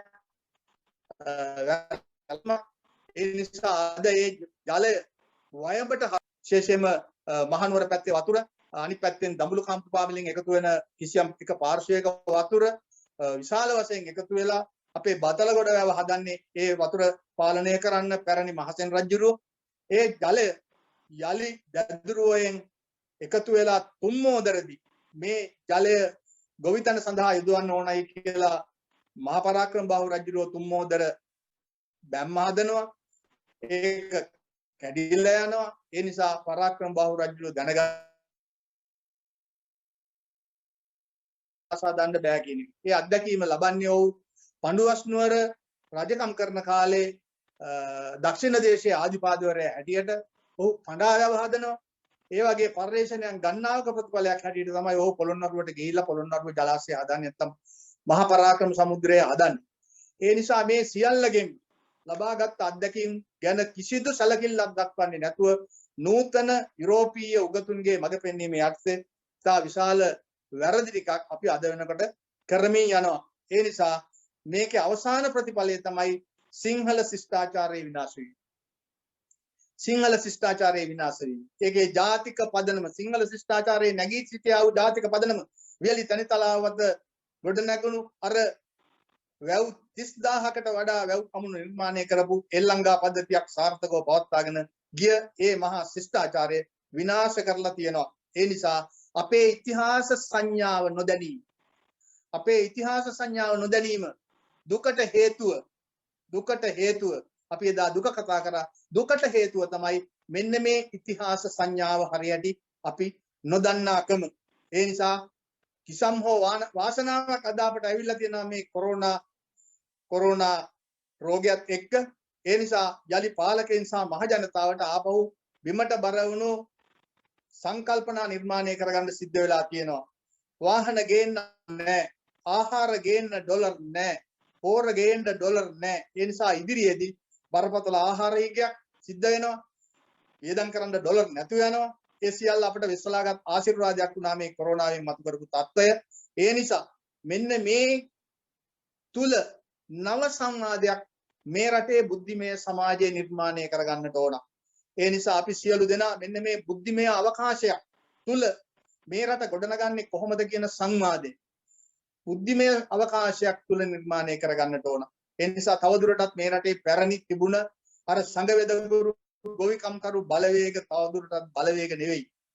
මෙන්න මේ බුද්ධිමය සංවාදයේ නිසි නිර්මාණය කරන මධ්‍යම පාන්තික උගත් පලන්තිය තමයි හෙට දවසේ මේ විනාශයෙන් රට බේර ගන්න එරට එන්නට ඕනි. ඔවුන්ට තමයි මේ ප්‍රශ්නය දැනෙන්නේ. ඔවුන්ට තමයි පරිපාලන ගැටලු ටික පේන්නේ. ඔවුන්ට තමයි මේකේ තියෙන විෂමතාවයන් හරියට පේන්නේ. කල යුත්තේ කුමක්ද කියන එක වටහා ගැනීම සඳහා ඔවුන්ට දැන් නිතිපතා තමන්ගේ බුද්ධියට ප්‍රහාරයන් එල්ල කරනවා එළිය සමාජයේ සිදුවෙන සිද්ධි. ඒ නිසා නව සංවාදයක් සමාජයට ගෙන ඒම අවශ්‍යයි. එහෙම ගෙන එන්න පුළුවන් නම් අර මහාවංශ කර්තෘවරයාගේ ජාතික දෘෂ්ටිය එමෙත මහාවංශ කර්තෘවරයාගේ ඉතිහාස දෘෂ්ටිය හුදී ජනපාන් සංවේගය සඳහා ලියන ලද ඉතිහාස දෘෂ්ටියට වඩා ජාතියට බර වුණු නව ජාතියක් සඳහා වන ඉතිහාස දෘෂ්ටියක් අපි නිර්මාණය කරගත යුතුයි. අන්නේ යන ඉතිහාස දෘෂ්ටියක් නිර්මාණය කරගන්න පුළුවන් නම් අපට අද මේ රට තුළ නිර්මාණය වෙලා තියෙන මේ ව්‍යසනයෙන් රට ගැඩ ගන්න අපට පුළුවන්කම තියෙනවා. ඒ නිසා අවසාන වශයෙන් මගේ කරුණු පැහැදිලි කිරීම අවසන් කරන්නට කලින් කුඩා කරුණු ප්‍රමාණයක් ඔබට අවධාරණ කළ යුතුයි මා විශ්වාස කරනවා. අපේ දෘෂ්ටිය හා අරමුණු සම්බන්ධයෙන් ප්‍රධාන කරුණු පහක් මම ඔබට ඉදිරිපත් කරන්නට කැමතියි. මේක මම වරක් නෙමේ දෙවරක් කියවමින් මේක අවධාරණය කරන්නට ඕන. එකක් තමයි වර්තමානයේ එළියෙන් අතීතයේද අතීතයේ එළියෙන් වර්තමානයේද අවබෝධ කර ගැනීම කරගන්නට ඕන. ආශ්‍රයක් කිව්වොත් වර්තමානයේ එළියෙන් අපි දන්න දැනුමෙන් අපේ අවබෝධයෙන් අපේ දැන් වර්තමානයේ අපි පත් වෙලා තියෙන ඉරණමෙන් ඒ ඉරණ ඔස්සෙන් ගිහිල්ලා අතීතයක් ඒ අතීතයේ රජවරුන් සහ අපේ අතීත සભ્યත්වය රංග දක්වන ලද ජයග්‍රාහී නිමාවන් කරන ලද අපේ සભ્યත්වයේ ඒ ක්‍රියාකාරකම් වලින් ආලෝකය අරගෙන වර්තමානයේට ගැළපෙන ලෙස වෙනස් වෙලා අපි අලුත් දෙයකට අත තියන්නට ඕන. දෙක තමයි ඉතිහාසයේ ආරම්භුනේ සම්ප්‍රදාය ආරම්භ වීමත් සමග. සම්ප්‍රදාය පටන් ගත්තේ කවදද? දව හදන්න දැනුම සම්ප්‍රදායක් බවට පරිවර්තනය කරගත්තේ කවදද? අර යකඩ හොයාගෙන ඒක හදන්න න්‍යායක් ලියලා කොහෙවත් නොතිබ්බට ඒක මූල පවුල් අතරේ ඒ සම්ප්‍රදාය රැකගත් ආරම්භ කරේ කවදාද? ආන්ගේ සම්ප්‍රදාය ආරම්භ කරපු දා ඉඳලා අපේ රටේ ඉතිහාසය එනවා. ඒ නිසා අපේ රටේ ඉතිහාසය අන්න අර නුවරඑළිය, හාවාඑළිය, හෝටන් තැන්නේ බාර්ලි සහ ඕත් වවපු තැන සිට යලි යලිත් කැඩි කැඩි බිඳ වැටෙමින් යලි වලිත් එකතු වෙමින් අපේ ඉතිහාස සම්ප්‍රදාය දීර්ඝ කාලයකින් ආරම්භ වෙච්ච එකක්. ඒක ඉන්දියාවේ බුදුහාමුදුරුව ලංකාවට වැඩ ගියන් පස්සේ හෝ විජය රජුරුව ලංකාවට ආවයින් පස්සේ හෝ ආරම්භ වෙච්ච සම්ප්‍රදායක් නෙමෙයි.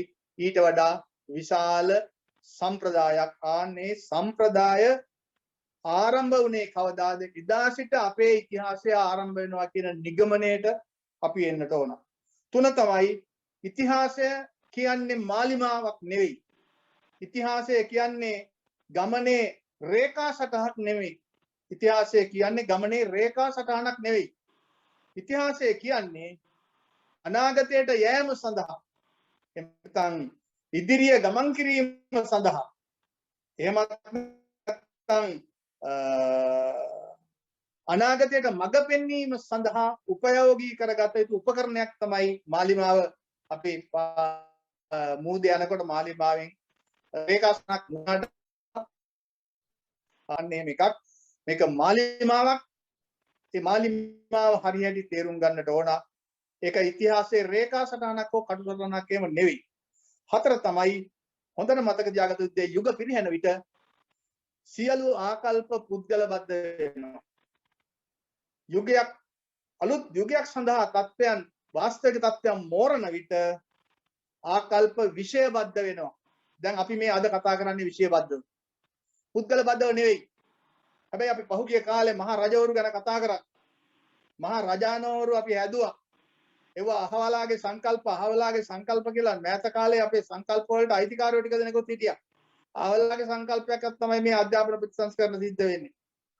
අහවල් සංකල්පයේ වට තමයි මේ කෘෂිකර්ම දේවල් සිද්ධ වෙන්නේ. ඒ නිසා යුගයක් පිරිහෙනකොට ආකල්ප පුද්ගලබද්ධ වෙනවා. අලුත් යුගයක් සඳහා තත්ත්වයන් මෝරන විට විෂයබද්ධ වෙනවා. දැන් මේ අපේ සාකච්ඡාව විෂයබද්ධයි. පුද්ගලයක් සම්බන්ධයෙන් නෙවෙයි. මේ මහා ඉතිහාස සම්ප්‍රදායන් අධ්‍යයනය කරමින් අපේ ඉතිහාසයට ආපහු පියමන් කරමින් ගවේෂණය කරමින් මේ සංවාදය අපි උත්සාහ කරන්නේ විෂයබද්ධව අද ලෝකපර්යායට අදාළව කොහොමද අපි මේ කටයුතු කරන්නේ. දැන් අපිට තේරුම් ගන්න තියෙනවා ලෝකපර්යාය තත්ත්වය කොහොමද. ලෝකපර්යාය තත්ත්වය ඊටම නරකයි. කොරෝනාත් එක්ක ලෝකයේ අලුත් තත්ත්වයන් නිර්මාණය වෙලා තියෙනවා. වෙළඳ කොම්පැනි බෙහෙත් හදන මහත්තුරු මාස් හදන මහත්තුරු කොම්පැනි අලුත් ජාවාරමක් නිර්මාණය කරලා තියෙනවා. මේක ස්ථිර ලෙසම බොහෝ විද්වතුන් කියන ආකාරයට නිර්මාණය කරපු වෛරසයක්.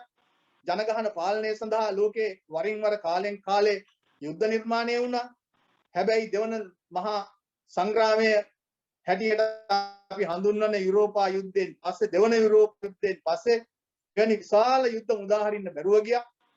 විශාල ජනගහන වර්ධනයක් මානව සංහතිය ලැබමින් ඉන්න රෝග අසුරසන ඒ ජනපජාව කිසියම් ආකාරයකින් පාලනය කරන්න ජීව අවි හැටියට වෛරස් හදන්න පුළුවන්කම තියෙනවා. ඒ නිසා අද මේ බෙහෙතක් නැතුව ක්‍රියාත්මක වෙන වටපිටා තත්ත්වය තුළ අපිට පේන ලෝකයේ ඇමරිකාව කොහොමද යන්නේ, යුරෝපය කොහොමද යන්නේ, රුසියාව හා චීනය කොහොමද යන්නේ, ඉන්දියාව කොයි පැත්තටද යන්නේ, එහෙමත් නැත්නම් කොරියාව කොහොමද යන්නේ. ලෝකයේ යලි ද්‍රවීකරණය වෙමින් යනවා ප්‍රධාන බලවේග දෙකක් හැටියට බටහිර යුරෝපා අධිරාජ්‍යවාදීන් සහ පෙරදිග කඳවුරක් හැටියට. නිසා මේ කඳවුරු දෙක අතරේ අනිවාර්යයෙන්ම ඉදිරියේදී යුද්ධයක් නිර්මාණය කර ගැනීමේ අවශ්‍යතාවය තියෙනවා. විශාල මානව සංහතියක් මරා දැමීමේ වුමනාව ලෝකයට තියෙනවා. අන්නේ වැනි දුෂ්ට අරමුණක් සඳහා ලෝකයේ ඉදිරියට පෙළ ගැසෙමින් යනවා. ඒ නිසා අපි ලෝකයේ හරි මැද ඇමරිකාවෙන් දකුණට ගත්තත් අපේ රටේ අපි දකුණට ගත්තත් උතුරට ගත්තත් කොයි පැත්තෙන් ගියත් 70ක්ම 7000ක් දුරින් තියෙන අපට ඇමරිකාව.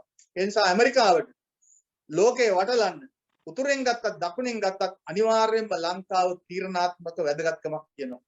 ඒ නිසා අපේ රටේ පාලක පෞද්ගලික කාලේ අනුගමනය කරපු ක්‍රියාමාර්ගات එක්ක ආර්ථික අර්බුදයට උත්තර හැටියට රට විකුණලා කොටස් කඩලා දීලා මේ දක්වා රට අරගෙන ඇවිල්ලා තියෙනවා. අපිට ගණන් කරන්න බැරි ට්‍රිලියන ගානක ණය බරකට ඇවිල්ලා තියෙනවා. ඒ නිසා දැන් මේ රට ආණ්ඩුව දුවන්නේ සම්පත් විකුණලා.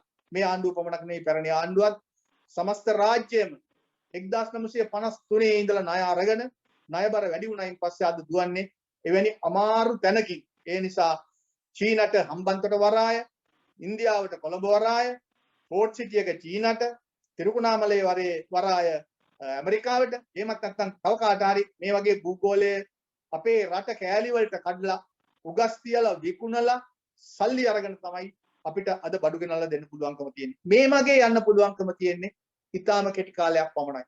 ඊටාම කෙටි කාලයක් පමණයි. ඒ නිසා කිනම් හෝ කඳවුරක අපි නවතිනවා. ඒ නිසා ඒක පෙරදිග කඳවුරේද බටහිර කඳවුරේද කියන එක නෙමෙයි. අපි මේ කඳවුරු දෙකටම නොබැඳි ස්වාධීනව කටයුතු කරමින් මේ ලෝකපර්යාය තේරුම් අරගනිමින් අපේ වටිනාකම් තේරුම් අරගෙමින් මේ දෙගොල්ල සංගමක ගනුදෙනු යම් ප්‍රමාණයට පවත්වා ගනිමින් නව රටක් නිර්මාණය කිරීම සඳහා වන දැනුම් පද්ධතියක් අපි අලුතෙන් හදා ගන්නට ඕන. ආන්න ඒ දැනුම් පද්ධතිය හදා ගන්න තරම් අපි සමත් වෙන්නට ඕන. අන්න ඒ නව යුගයක් සඳහා වන වටපිටා තත්ත්වයන් තමයි වාස්තවික තත්ත්වයන් තමයි දැන් මේ ගොඩනැගෙමින් තියෙන්නේ. ඒ නිසා මෙන්න මේ යුගය අලුත් යුගයක් ගොඩනැගෙන වටපිටාව නිර්මාණලා දෙන එක තේරුම් ගන්න ඕන. පස්වෙනි කාරණාව හැටියට ගත්තොත් ඉතිහාසය ප්‍රගතිය ලබන්නේ කරුණු සහ ඇගයුම් අතර අන්‍යෝන්‍ය යැපීම් සහ අන්‍යෝන්‍ය ක්‍රියාවල තුලින්ද කියලා වචනයක් මම ඔබට ඉදිරිපත් කරනවා. ඒකෙන් මම අදහස් කරන්නේ ඉතිහාසයේ ප්‍රගතිය අපි මේ සිද්ධිදාමය පිළිබඳ මේ සිදුවෙන කරුණු මේ සිදුවෙන සිද්ධීන් පිළිබඳව දෛනිකව එකතු වෙන කරුණු පිළිබඳ ඒ අපිට පුළුවන් නම් කිසියම් ආකාරයක නිවැරදි ඇගයීමක් කරන්න. ඒ ඇගයීම් තුලින් තමයි අපට ප්‍රගතිය ලබන්න පුළුවන්කම තියෙන්නේ. ඒ ඇගයීම කරන්න පුළුවන්කම තියෙන්නේ බුද්ධිමතුන් සහ උගතුන් මේ ව්‍යාපාරය තුළට ගෙන එන්න සමත් වුණොත් පමණයි. ඒ නිසා මම මේ කාරණාවලට අමතරව ඔබට විශේෂයෙන්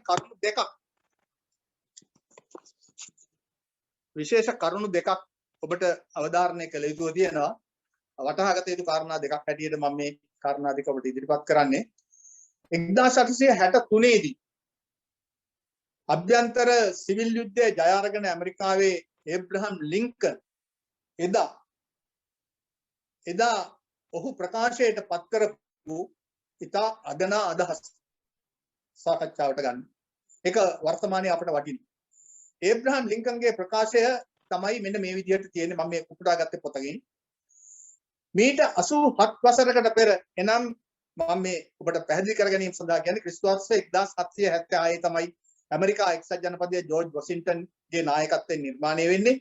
ඊට කලින් එහෙම රාජ්‍යයක් තිබුණේ නැහැ ලෝකේ. ඒ රාජ්‍ය සම්බන්ධය තමයි උමි මතක් කරන්නේ. මීට 87 වසරකට පෙර අපේ මුතුන් මිත්තන් නිදහස තුල පිළිසිඳගත් නව ජාතියක් මේ මහද්වීපයට බිහි කර සියලු මිනිසුන් සමානත්වයෙන් මෙවිනි යන ප්‍රස්තුතයට කැප කළා. සියලුම දෙනා සමානයි කියලා 1776 දී අර ජෝර්ජ් වොෂින්ටන් එක්ක මේ ජාතිය බිහුණා කියලා එයා කියන්නේ. හැබැයි අද ඇමරිකාවේ භාවිතය එහෙම නෙමෙයි. ඒ නිසා ලින්කන්ගේ මේ ප්‍රකාශයෙන් ඇඟෙන්නේ මොකක්ද? මට ඕනකම තියෙන ඔබත් එක්ක සාකච්ඡා කරන්න ඒක. මේ ලින්කන්ගේ කියමනෙන් සුවිශේෂ සිද්ධියක් කියනවා.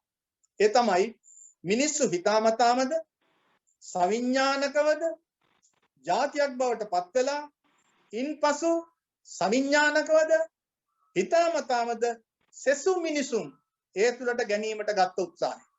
අද ඇමරිකාව රඟ දක්වන්නේ මුළු මහත් ලෝකෙම තමන්ගේ අන්නේ සංස්කෘතික අවතුම් පැවතුම් වලට මුළු ලෝකෙම නතු කරගන්න. ඒ නිසා මේ ලින්කන් කරපු ප්‍රකාශය බරපතලකම අද ලෝකයේ අත්විඳින්න ඉන්නවා. ඇමරිකාව හිතාමතාම සැලසුම් කරමින් මුළු මහත් ලෝකයේම මිනිස් වර්ගයා තමාගේ අනසකට යටත් කර ගැනීම සඳහා මහන්සි ගනිමින් ඉන්නවා.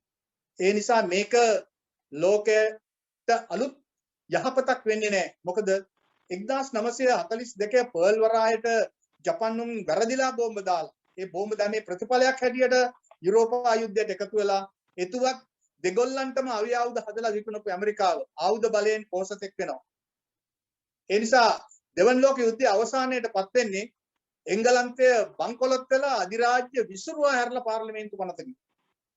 ඒ නිසා මට හොඳට මතකයි ක්ලෙමන්ට් ඇට්ලි සාමි එදා 1945 අධිරාජ්‍ය විසිරුවා හැරීමේ පනත පාර්ලිමේන්තුවට ගෙනල්ලා කරපු කතාවේදී ඔව් කිව්වා අපට අධිරාජ්‍ය නඩත්තු කරන්න අවශ්‍ය නැහැ. අපිට එහෙම නඩත්තු කරන්න බෑ. අපි අද නත්තල සමරන්නේ හැම ගෙවල් 7කටම එක කුකුලෙක් එක කළුකොමෙක් දීලා කණ්ඩ නැහැ. ඒ නිසා අපි දුප්පත් වෙලා ඉන්න ජාතියක් හැටියට. ඒ නිසා අධිරාජ්‍ය විසිරුවා හරිනවා හැර වෙන දෙයක් අපිට කරන්න බෑ කියලා.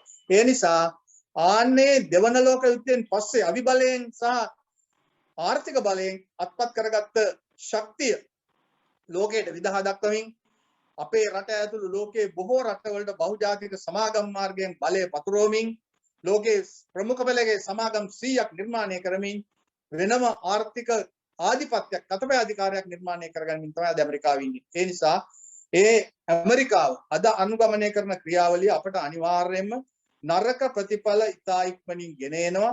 ඒ නිසා ඒයින් මිදීම සඳහා අපි ක්‍රියාමාර්ග තෝරන්නට අවශ්‍යයි. පෞගේ කාලේ MCC ගිවිසුම හදා ගන්න හැදුවේ ඒකයි. ඒකෙන් ඔව් නවතුනේ නැහැ. ඒ MCC ගිවිසුමේ නැත්නම් ක්‍රියාමාර්ග දැනටමත් දැන් ක්‍රියාවට නගමින් වුන් ඉන්නවා. මට තව කාරණාවක් ඔබට පැහැදිලි කරන්නට ඕන. ඒ තමයි 1900 ගණන් වල සෝවියට් දේශයේ ගුවන් හමුදාව නිරීක්ෂණය කිරීම සඳහා ජර්මන් හමුදා නිලධාරියෙක් ගියා. ජර්මනිය හමුදා නිලධාරීන් නැගී යන සෝවියට් දේශයේ අවිබලය බලන්නත් එයාට උපදෙස් දෙන්නත් මිත්‍ර කරගැනීමේ අදහසින් තමයි මේ රාජ්‍යතාන්ත්‍රික ගමන සිද්ධ වුණේ. ආන්න ඒ වෙලාවේදී ඒ රතු හමුදා නිලධාරියෙක් ගොඩනගෙන් තියෙන සෝවියට් ගුවන් හමුදාව සම්බන්ධයෙන් මෙන්න මෙහෙම ප්‍රකාශයක් කළා. ඒකත් මම පොතකින් උපුටා ගන්නේ. රුසියානුවන් වන අපට තවමත් ක්‍රියා කරන්නට සිදු ඇත්තේ ආදිකල්පිත මිනිස් අබද්‍රව්‍ය වලිනි. ආදිකල්පිත මිනිස් අබලි ද්‍රව්‍ය වලිනි. අපට ලබාගත හැකි ගුවන් නියමුවාගේ හැටියට ගුවන් යන්ත්‍රය හැඩගසා ගන්නට සිදුව තිබේ. යන්ත්‍රයේ කාර්මික දියුණුව සම්පූර්ණ කෙරෙන්නේ අලුත් වර්ගයේ මිනිසුන් දියුණු කරන්නට අප සමත්වන ප්‍රමාණයට අනුව පමණි. ආදිකල්පිත මිනිසුන් සංකීර්ණ යන්ත්‍රවල යොදන්නට බැරි. අපි අන්නේ අබලි ද්‍රව්‍ය දේශීය ඥානෙ නැති, සભ્યත්වයේ නොදන්න, ඉතිහාසයෙන් පාඩම් ඉගෙන ගත්තේ නැති, අවුරුදු 200කට වැඩි කාලයක් ඉංග්‍රීසීන් විසින් හදපු අබලි ද්‍රව්‍ය තමයි මේ කතා කරන මාත් ඇතුළු අපි සියලුම දෙනා. ඒ නිසා අපි ඉතා ඉක්මනින් වෙනස් විය යුතුයි. ඔබ දන්නවා. හැබැයි එහෙම දෙවන ලෝක යුද්ධය 1939 ආරම්භ වුණායින් පස්සේ සෝවියට් යන්ත්‍ර සූත්‍රවත් සෝවියට් ජනතාවත් තවදුරටත් පැරණි අබලි ද්‍රව්‍ය හෝ අබලි මිනිස්සු නෙවෙයි. දෙවන යුරෝපා යුද්ධයේ විශාලතම ජනසංහාරය සිද්ධ වුණේ රුසියාවට. කෝටි 3ක් මිනිස්සු මරනවා නම් කෝටි 2ක් රුසියානු. ඒ නිසා ඒ අබලි මිනිසුත් ඒ අබලි යන්ත්‍ර සූත්‍රත් සියල්ල ජාතියේ අනාගත ඉරණම සඳහා වෙනස් කරගත්තා. සකස් කරගත්තා. ඒ නිසා අපටත් අන්න ඒ සෝවියට් නිලධාරියාගේ වචනේ අදට අපට ඊටාම පැහැදිලි. ඒ නිසා නිෂ්පාදනය සැලසුම් කිරීමේදී මිනිසා යථාර්ථවාදී කිරීමත් වැදගත්. අපේ රටේ නිෂ්පාදනයේදී මිනිසා යථාර්ථවාදී කිරීමක් තවම දකින්න අපිට පුළුවන් කමක් නැහැ. ඕනම ආණ්ඩුවක් ඕනම රජයක් තමන්ගේ සැලසුම් ගේනවා, තමන්ගේ නිෂ්පාදන ක්‍රියාවලිය තමන්ට ඕන විදිහට කරනවා. මහජනයා ඒකත් එක්ක අනුගත නැහැ. ඒ නිසා මහජනයා අබලි ද්‍රව්‍යම තමයි තවමත්. ඒ නිසා දැන් අපි සැලසුම් කරන්නට ඕන ඉදිරියේදී නිර්මාණය කරන රටක මහජනයාත් නිෂ්පාදනය දෙකම අතරේ යාවක්කාලීන කිරීමක්, ඒකාත්මික කිරීමක් අර රුසියානුවා කිව්වා වගේ. ඒ නිසා මෙන්න මේ අබලි ද්‍රව්‍ය හැටියට ඉන්න අපි එසේ නොවි ඒ වගේ මේ නිෂ්පාදන ක්‍රියාවලිය යථාර්ථවාදී කිරීම සඳහා මිනිසාත් යථාර්ථවාදී කිරීම සඳහා වැදගත් වෙනවා. අද ලෝපුරා ආදි කල්පිත මිනිසුන් සංකීර්ණ යන්ත්‍රවල භාවිතා වෙන හැටි අපට දකින්න පුළුවන්. උදාහරණයක් හැටියට ගත්තොත් අද ඊයේ පෙරේදා අපේ ඇෆ්ගනිස්තානයේ නොදියුණු ගෝත්‍රිකයයි අපි විශ්වාස කරන තලේබාන් වරු හැසිරුණු ආකාරය. ඇමරිකානු අවි විශාල ප්‍රමාණයක් තියලා ගියා. ඒ විතරකුත් නෙමෙයි, ඔවුන් ඒ සියල්ලම කරන තාම චතුර ඉංග්‍රීසි භාෂාවෙන් විදේශීය වාර්තාකරුවන් සමග පොත්පත් සාකච්ඡාවක් කළා. ඒ නිසා අපි හිතුවට තලේබාන් වරු තවමත් ආදිකල්පිතයි කියලා එහෙම නෑ. නූතන ලෝකයේ සමග පොරවදලා ඉස්සරහට එන්න සමත් දියුණු උපාය මාර්ග වලට ඇතුළත් වෙච්ච යන්ත්‍ර සූත්‍ර අලුතෙන් භාවිතා කරන්න, දියුණු අවි භාවිතා කරන්න පුළුවන් අලුත් මූලධර්මවාදී සංවිධානයක් ආසියාවට නිර්මාණය කරලා තියෙනවා 20 අවුරුද්දක් ඇමරිකාව මහන්සි වෙලා. ඒක ප්‍රතිඵල අපිට කොයි විදිහට අත්විඳින්න වෙයිද කියන එක අපි දන්නේ නැහැ. අපිට ඊටාම නරක විදිහට ඒකේ ප්‍රතිඵල අත්විඳින්න වෙයි කියන එක තමයි මගේ විශ්වාසය. ඒ නිසා මෙරට ජනතාව විචාර බුද්ධිය ඇතුළත් කිරීම සියලුම ජන කොටස් දියුණු කරන්නට උත්සාහ කිරීම අපේ වගකීමක්. අපේ වීටන් ශ්‍රී ලංකා සංවිධානයේ වගකීමක් කියලා මම කියනවා.